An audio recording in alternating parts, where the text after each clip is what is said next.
వాళ్ళ ఏపీ మాజీ సీఎం జగన్ తిరుమలకు రానున్నారు. రేపు శ్రీవారిని దర్శించుకోనున్నారు జగన్.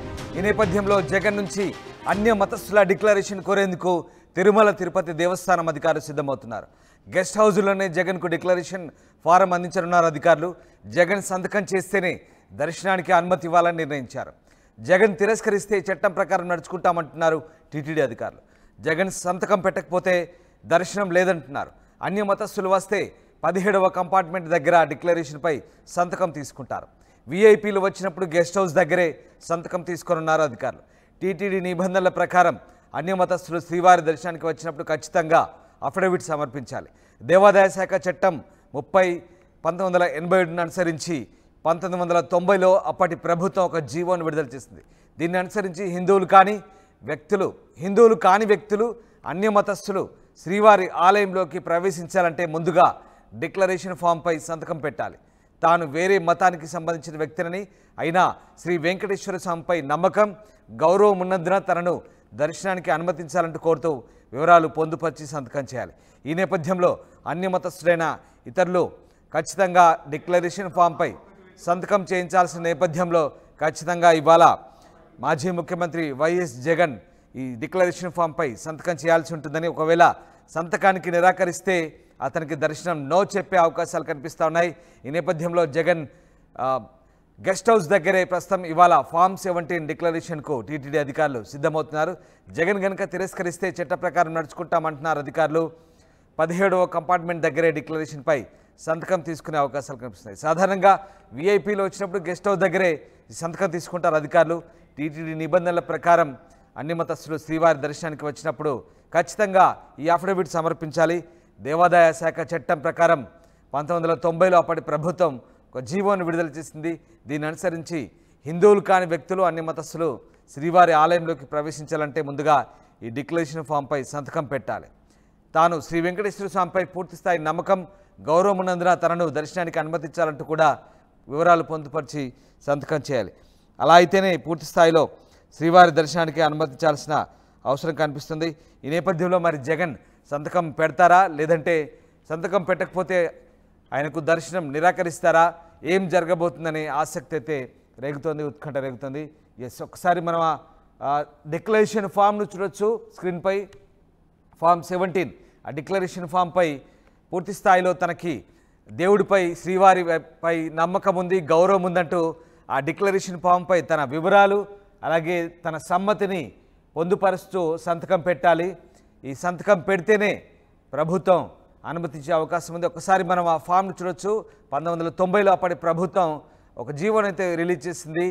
ఆ చట్టాన్ని అనుసరించి టీటీడీ నిబంధనల ప్రకారం ఆ ఫామ్పై సంతకం చేయాలి. అన్య మతస్థులు వస్తే కనుక ఖచ్చితంగా 17వ కంపార్ట్మెంట్ దగ్గర ఈ డిక్లరేషన్ ఫామ్పై సంతకం పెట్టాలి. ఒకవేళ ఆ సంతకం పెట్టడానికి వివరాలు పొందుపరచడానికి కనుక నిరాకరిస్తే కనుక ఖచ్చితంగా దర్శనానికి అనుమతి ఉండదు. ఎందుకంటే అన్య మతస్థులు ఎవరైనా సరే ఈ డిక్లరేషన్ ఫామ్పై సంతకం పెట్టాలి. మీరు చూస్తున్న ఆ డిక్లరేషన్ ఫామ్ తిరుమల తిరుపతి దేవస్థానానికి సంబంధించిన డిక్లరేషన్ ఫామ్. దీని మీద పూర్తి స్థాయి వివరాలు పొందుపరిస్తేనే ఖచ్చితంగా అనుమతి ఉంటుంది. Yes, form of declaration to be furnished అంటూ ఆ సంతకం ఆ ఫార్మాట్ ఒకటి మనకు అక్కడ కనబడుతూ ఉంది.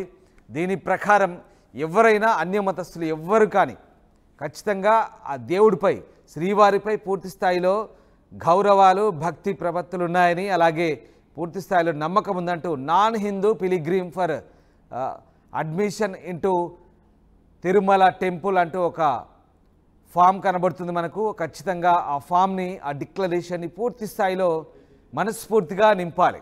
అన్య మతస్థులు ఎవరైనా సరే దేవునిపై పూర్తి స్థాయిలో నమ్మకం ఉంది, పూర్తి స్థాయిలో విశ్వాసాలు ఉన్నాయి, భక్తి ఉంది.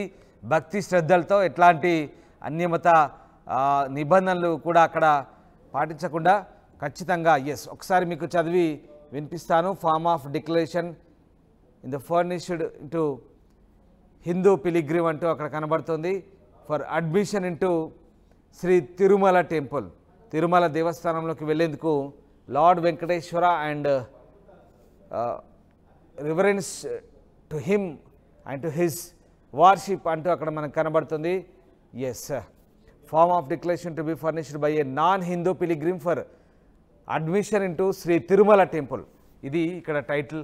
సో ఆ రకంగా ఆ వ్యక్తి వివరాలు మనకు అక్కడ క్లియర్గా కనిపిస్తున్నాయి. వ్యక్తి వివరాలు, ఎక్కడి నుంచి వస్తారు, తర్వాత ఆయన పేరేంటి, సర్నేమ్ ఏంటి, పూర్తి పేరేంటి, మధ్యలో పేరేంటి, అడ్రస్ ఏంటి, తర్వాత మొబైల్ నేమ్ ఏంటి, ఐడి ప్రూఫ్, ఇదంతా అడుగుతున్నారు. తర్వాత ఆల్టర్నేటివ్ మొబైల్ నెంబర్. దీంతో పాటు చివరిలో ఒక డిక్లరేషన్ ఉంటుంది. నేను పూర్తి స్థాయిలో దేవుడిపై భక్తి విశ్వాసాలతోనే ఇక్కడికి వచ్చాను, ఆ భక్తి విశ్వాసాలతోనే మనస్ఫూర్తిగా ఆ వెంకటేశ్వర స్వామిని కొలిచేందుకే వచ్చాను, నాకు ఆయనపై పూర్తి నమ్మకం ఉందంటూ పక్కన ఒక డిక్లరేషన్ ఫామ్ ఉంది. Form of declaration to be అంటూ అక్కడ ఒక ఫామ్ ఉంది తిరుమల టెంపుల్లోకి వెళ్ళేందుకు. సో ఆ ప్రకారం ఆ ఫామ్ను నింపాల్సి ఉంటుంది. సో ఈ రకంగా జగన్ సంతకం పెడతారా మరి పెట్టరా, ఏం జరగబోతున్నది మనకి ఇప్పుడు ఆసక్తిగా మారుతుంది. గతంలో ముఖ్యమంత్రి హోదాలో వచ్చినప్పుడు ఇలాంటి ఫార్మాలిటీస్ ఏం చేయలేదు, బట్ ఇప్పుడు ఖచ్చితంగా అభ్యంతరాల నేపథ్యంలో జగన్ ఈ డిక్లరేషన్ ఫామ్పై ఖచ్చితంగా సంతకం పెట్టాల్సిందేననే అభ్యంతరాలు వస్తున్న నేపథ్యంలో ఏం జరగబోతుంది. లోకేష్ జైన్ అవుతున్నారు. లోకేష్, ఖచ్చితంగా అన్యమతస్థులు ఒక డిక్లరేషన్ ఫిల్ చేయాలి. సో ఆ రకంగా జగన్ ఇవాళ ఆ అన్యమతస్థులకు సంబంధించినటువంటి దరఖాస్తులో పూర్తి స్థాయిలో అనుమతి తీసుకుంటూ సంతకాలు పెట్టబోతున్నారా, ఏం జరగబోతుంది, అధికారులు ఎట్లాంటి చర్యలకు ఉపక్రమించబోతున్నారు?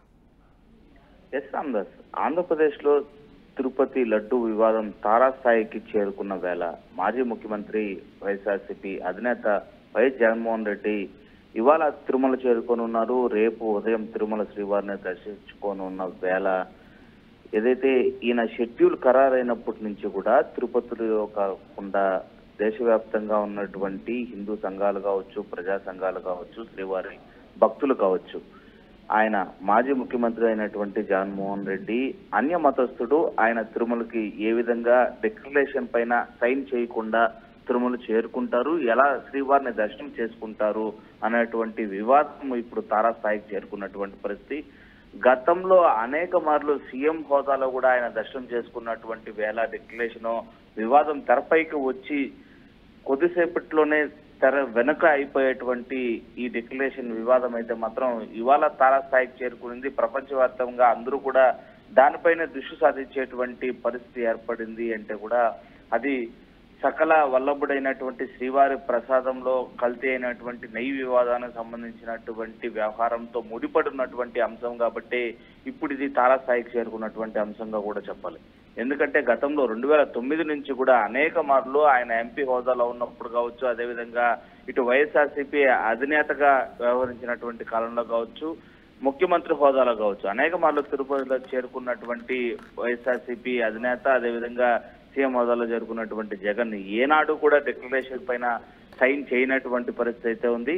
అయితే సైన్ చేయాలంటే టీటీడీ అధికారులు ఇటు సీఎం హోదాలో కావచ్చు, లేదా ఎంపీ హోదాలో కావచ్చు, లేదా పార్టీ ఒక అధినేతగా ఉన్నటువంటి సమయంలో కావచ్చు, ఆ డిక్లరేషన్ ఫామ్ ని తీసుకొని వెళ్ళి రిక్వెస్ట్ చేసినప్పటికీ కూడా తాను దాన్ని నిరాకరించినటువంటి పరిస్థితి. అయితే ఇవాళ ఏదైతే స్వామివారి ప్రసాదంలో లడ్డు వివాదానికి సంబంధించినటువంటి నెయ్యిలో కల్తీ జరిగింది, అది కూడా జంతువుల యొక్క కొవ్వుని దాంతో కలిపేటువంటి పరిస్థితి ఏర్పడింది గత ప్రభుత్వంలో అని ఏకంగా ఇటు ప్రభుత్వ అధినేత, అదేవిధంగా ఆంధ్రప్రదేశ్ సీఎం అయినటువంటి ఏకంగా చంద్రబాబు నాయుడు దాన్ని స్పష్టం చేయడంతో పాటు ఇటు తిరుమల తిరుపతి అధికారులు కూడా దానికి సంబంధించినటువంటి ల్యాబ్ రిపోర్ట్ ని కూడా సబ్మిట్ చేయడంతో ప్రపంచవ్యాప్తంగా ఉన్నటువంటి హిందువుల్లో అది ఒక ఆందోళనకరమైనటువంటి సిచ్యువేషన్ ఏర్పడింది. సో ఈ క్రమంలో ఖచ్చితంగా అలాంటి పరిస్థితి ఎక్కడా కూడా దాపురించలేదు. తమ ప్రభుత్వ హయాంలో ఇలాంటి నెయ్యిని తాము యాక్సెప్ట్ చేయలేదు అనేటువంటి ఒక నిరూపణని, అంటే ఒక పార్టీ అధినేతగా కూడా గత ప్రభుత్వం మాజీ సీఎం గా కూడా తాను నిరూపించుకోవడానికి కావచ్చు, అది భక్తి విశ్వాసాలు నిరూపించుకోవడానికి, అదేవిధంగా ప్రజల్లో ఒక నమ్మకాన్ని నెలకొల్పడానికి కూడా జగన్ 28వ తారీఖున శనివారం నాడు ప్రతి ఒక్క పార్టీకి సంబంధించినటువంటి వైఎస్ఆర్సీపీ పార్టీకి సంబంధించినటువంటి నాయకులను కావచ్చు, అదేవిధంగా అక్కడ ఉన్నటువంటి ప్రజాప్రతినిధులు అందరినీ కూడా దగ్గరలో ఉన్నటువంటి ఆలయాల్లో ఇటు శాంతి హోమాలను నిర్వహించాలని, అదేవిధంగా ప్రస్తుత ప్రభుత్వం పడుతున్నటువంటి కుట్రకి వ్యతిరేకంగా కూడా వాళ్ళందరూ కూడా ఈ పూజల్లో పాల్గొనాలని ఇచ్చినటువంటి పిలుపు మేరకు ఆయనే స్వయంగా తిరుమలను దర్శించుకోవడానికి కూడా తిరుమల శ్రీవారిని విచ్చేయనున్నటువంటి నేపథ్యంలో ఈ డిక్లరేషన్ అనేది చాలా వివాదాస్పదమైనటువంటి పరిస్థితుల్లో నెలకొన్నటువంటి సిచ్యువేషన్. సో ఇవాళ సాయంత్రం ఏదైతే తిరుమల చేరుకోనున్నటువంటి జగన్ ఖచ్చితంగా అలిపిరి వద్దనే డిక్లరేషన్ ఇవ్వాలి అని చెప్పి కూడా పెద్ద ఎత్తున ప్రజా సంఘాలు కావచ్చు, హిందూ సంఘాలు కావచ్చు ఆందోళన రైట్. లోకేష్, తిరుమల లాంటి పుణ్యక్షేత్రం వేదికగా ఇప్పుడు ఇలాంటి రాజకీయాలు జరుగుతున్న నేపథ్యంలో మరి స్థానికులు ఏమంటున్నారు, భక్తుల నుంచి ఎట్లాంటి చర్చ సాగుతున్నా, ఎట్లాంటి అభిప్రాయాలు వస్తున్నాయి? ఎస్, ఖచ్చితంగా మొదటి నుంచి కూడా ఏదైతే సాక్షాత్తు ఆంధ్రప్రదేశ్ సంబంధించినటువంటి ముఖ్యమంత్రి చంద్రబాబే ఇలాంటి ఆరోపణ చేసినటువంటి నాటి నుంచి కూడా మరుక్షణం నుండి కూడా ప్రపంచవ్యాప్తంగా కూడా ఇది చాలా వివాదాస్పదమైనటువంటి సిచ్యువేషన్ గా మారింది. యావత్ హిందూ సంఘాలు కావచ్చు, ప్రపంచవ్యాప్తంగా ఉన్నటువంటి హిందువులు కావచ్చు, ఏకంగా తమ ఆరాధ్య దైవంగా భావించేటువంటి తిరుమల శ్రీవారి ప్రతిరూపంగా భావించేటువంటి లడ్డూ ప్రసాదంలో కల్తీ నెయ్యి, అందులోనూ మాంసం కలిసినటువంటి, అంటే ఒక మాంసానికి సంబంధించినటువంటి కొవ్వును దాంతో కలిపారా అనేటువంటి ఒక సిచ్యువేషన్స్ తో వాళ్ళందరూ కూడా ఒక కోపాతృప్తంతో ఊగిపోయినటువంటి పరిస్థితి. గత ప్రభుత్వం పైన నిజంగానే వాళ్ళు కోపాన్ని పెంచుకునేటువంటి పరిస్థితుల నేపథ్యంలోనే అలా జరగలేదు అని నిరూపించుకోవడానికి ఇటు వైఎస్ జగన్ ఇవాళ తిరుమల సందర్శించేటువంటి పరిస్థితుల్లో డిక్లరేషన్ అనేది చాలా ముడిపోయినటువంటి విషయం. ఇందులో ఇవాళ ప్రత్యేకించి ఏదైతే ఇటు కేంద్ర ప్రభుత్వమైనటువంటి బీజేపీకి సంబంధించినటువంటి నేతలు ఖచ్చితంగా అలిపిరి వద్దే వైఎస్ జగన్ ని అడ్డుకోవాలనేటువంటి సిచ్యువేషన్స్ తో ఎలా మారుతుంది తిరుపతిలో ఉండేటువంటి సిచ్యువేషన్. ఇప్పటికే తిరుపతిలో 30 యాక్ట్ నడుస్తున్నటువంటి వేళ పోలీసులు ఏ విధంగా జగన్మోహన్ రెడ్డిని ఇటు నిలువురిచ్చేటువంటి ప్రయత్నం చేయకుండా తిరుమల కొనసాగింపు చేస్తారు, ఆందోళనకారుని ఏ విధంగా అడ్డుకుంటారు అనేది కూడా ఇక్కడ ప్రశ్నార్థకంగా మారింది. Ramdas, right. Yes, thank you Lokesh. So మొత్తం మీద తిరుమల తిరుపతిలో కాస్త టెన్షన్ వాతావరణం క్రియేట్ అవుతుంది. ఓవైపు టీటీడీ నిబంధనల ప్రకారం అన్ని మతస్థులు శ్రీవారి దర్శనానికి వచ్చినప్పుడు ఖచ్చితంగా అఫిడవిట్ సమర్పించాలనే నిబంధనను మరి వైఎస్ జగన్ పాటిస్తారా, ఏం జరగబోతుంది అనేది ఆసక్తికరంగా మారుతోంది. మరోవైపు జగన్ సంతకం పెడితేనే దర్శనానికి అనుమతి ఇవ్వాలంటూ ఒకసారిగా డిమాండ్ వెలువెత్తిన నేపథ్యంలో మరి అధికారులు కూడా ఇప్పటికే జగన్కు అలిపిరి దగ్గర డిక్లరేషన్ తీసుకోవాలంటే బీజేపీ నేతలు డిమాండ్ చేస్తున్న పరిస్థితి. మరోవైపు హిందూ సంఘాలు కూడా డిమాండ్ చేస్తున్నాయి. అయితే డిక్లరేషన్ సంబంధించి ఖచ్చితంగా అధికారులు నిబంధనలు పాటించి తీరుతామంటున్నారు. మరోవైపు బీజేపీ నేతలు తిరుమలకు జగన్ రావడానికి ఖండిస్తున్నారు. అన్యమతస్తుడిగా జగన్ తిరుమలకు రావడానికి అనర్హుడంటూ వాళ్ళు చెప్తున్నారు. అలాగే డిక్లరేషన్ ఫామ్ను ఖచ్చితంగా నిబంధనల ప్రకారమే జగన్ నడుచుకోవాలంటూ బీజేపీ నేతలు డిమాండ్ చేస్తారు. మరోవైపు ఇక బీజేపీ రాష్ట్ర అధ్యక్షురాలు పురంధరేశ్వరి కూడా దీనిపై స్పందించారు. ఏం మాట్లాడారు ఒకసారి చూద్దాం. వైసీపీ అధినేత మాజీ ముఖ్యమంత్రి జగన్ రేపు తిరుమలకు వెళ్ళబోతున్న నేపథ్యంలో ఖచ్చితంగా తిరుమలకు వెళ్ళాలంటే డిక్లరేషన్ చేసిన తర్వాత వెళ్ళాలనే డిమాండ్ వినిపిస్తుంది. ఈ నేపథ్యంలో భారతీయ జనతా పార్టీ రాష్ట్ర అధ్యక్షురాలు ఎంపీ పురంధేశ్వరి గారు నిన్న ట్వీట్ చేశారు. దీనిపైన ప్రస్తుతం మనతో మాట్లాడడానికి మేడం, అంటే డిక్లరేషన్ సంబంధించి ఆయన ముఖ్యమంత్రికి ఉన్న సమయంలో కూడా చాలామంది ప్రతిపక్షంలో ఉన్నప్పుడు కూడా డిమాండ్ చేశారు, ఆయన ఎక్కడ కూడా డిక్లరేషన్ చేయలేదు. ఇప్పుడు మరోసారి తిరుపతి వెళ్తున్నారు, మీరు డిక్లరేషన్ చేయాలని ఒక డిమాండ్ చేస్తున్నారు. ఏ విధంగా తిరుమల తిరుపతి లడ్డూలో దానికి అప్రత్యం జరిగిందో అందరూ కూడా తెలిసినటువంటి విషయమే. అపవిత్రమైనటువంటి కార్యక్రమం పైన జరిగింది. సాధారణంగా ఇంతకు ముందు కూడా అన్య మతస్థుల్ని, అంటే హైందవ ధర్మం మీద నమ్మకం లేనటువంటి వాళ్ళని అక్కడ చైర్మన్లుగా వేసినటువంటి సందర్భంలో మనకు ఎదురైనటువంటి సమస్యలు తెలుసు. అప్పుడు కూడా భారతీయ జనతా పార్టీ బాగా గట్టిగా డిమాండ్ చేసింది, అన్య మతస్థుల్ని మీరు అక్కడ బోర్డులో వేయకూడదు, చైర్మన్లుగా వేయకూడదు అని చెప్పి కూడా డిమాండ్ చేసింది. ఆ సందర్భంలోనే గుళ్ళ దగ్గరికి వెళ్ళి భారతీయ జనతా పార్టీ కార్యకర్తలు ఒక సిగ్నేచర్ క్యాంపెయిన్ వాళ్ళు చేపట్టడం జరిగింది. ప్రతి గుడి దగ్గర కూడా అన్య మతస్థుల్ని బోర్డులో వేయకూడదు అనేటువంటి డిమాండ్ తోటి కార్యకర్తలందరూ అక్కడ బల్లలు వేసుకుని అక్కడ వచ్చినటువంటి భక్తుల దగ్గర నుండి ఎవరి మీద ఒత్తిడి లేదు, కానీ వారు కనుక మేము తీసుకున్నటువంటి కాజ్ని కనుక వాళ్ళు నమ్మినట్లయితే ఖచ్చితంగా మాకు వారి సమర్థతని ఇస్తూ వారు సంతకం చేయాలని లక్షలాది మంది భక్తులు వచ్చి సంతకం చేయడం కూడా జరిగింది. అవన్నీ కూడా అప్పుడు ముఖ్యమంత్రి గారి ఇంటికి కూడా మేము పంపించడం జరిగింది. ఇవాళ కూడా మా డిమాండ్ అదే. జనరల్ రూల్ 137 ప్రకారం ఎవరైనా సరే అన్య మతస్థులు అయితే వాళ్ళు గుడి దర్శనానికి వెళ్ళక ముందు డిక్లరేషన్ ఇచ్చి వెళ్ళాలి. కనుక ఇవాళ జగన్మోహన్ రెడ్డి గారు మరి మనందరికీ తెలుసు కనుక ఆ సందర్భంలోనే వారిని కూడా డిక్లరేషన్ ఇచ్చే మేము వెళ్ళమంటున్నాము. అది కూడా ఏంటంటే పైకి వెళ్ళి క్యూ కాంప్లెక్స్ దగ్గర సాధారణంగా అక్కడ డిక్లరేషన్ తీసుకుంటారు, కానీ మేము అనేది ఏమిటంటే ఇంత అపవిత్రమైనటువంటి కార్యక్రమం జరిగింది కాబట్టి దానిలో వారు కూడా భాగస్వాములుగా ఉన్నారు కాబట్టి అలిపిరి నుండి ప్రారంభం కాక ముందే అక్కడ గరుడి విగ్రహం ఉంది. ఆ గరుడి పాదాల దగ్గరే ఆయన సంతకం చేసి ఆ తర్వాత వారు కొండను ఎక్కాలి అని చెప్పి మేమందరం కూడా డిమాండ్ చేస్తున్నాం. ఇది ప్రధానంగా భారతీయ జనతా పార్టీ డిమాండ్. అంటే మేడం 28వ తేదీన రాష్ట్ర వ్యాప్తంగా ఉన్న అన్ని దేవాలయాల్లో పూజలు చేయాలి, తెలుగుదేశం పార్టీ కూటమి నేతలు పనిగట్టుకునే హిందూ వ్యతిరేకాన్ని ముద్ర వేస్తున్నారనేది నిన్న మాట్లాడారు. జరిగినటువంటి విషయాలన్నీ కూడా ప్రతి ఒక్కరూ కూడా పరిగణలోకి తీసుకోవాలి కదా. ఇందాక చెప్పినట్లుగా అన్య మతస్థుల్ని అక్కడ వేయడం, దానివలన ఏదైతే చాలా పవిత్రంగా అక్కడ జరగవలసినటువంటి కార్యక్రమాలు ఉన్నాయో ప్రత్యేకించి ప్రసాదానికి సంబంధించి అపవిత్రమైనటువంటి కార్యక్రమాలు అక్కడ జరగటం, అది మాత్రమే కాకుండా అన్యమత ప్రచారం అక్కడ జరగటం తిరుమలలో అందరికీ తెలిసినటువంటి విషయమే. మరి ఈ మధ్య కాలంలోనే వేద పాఠశాల దగ్గర ఒక మస్జిద్ కూడా అక్కడ నిర్మాణం జరుగుతుంది అనేటువంటి విషయం మీడియాలో మనం అందరం కూడా చూసాము.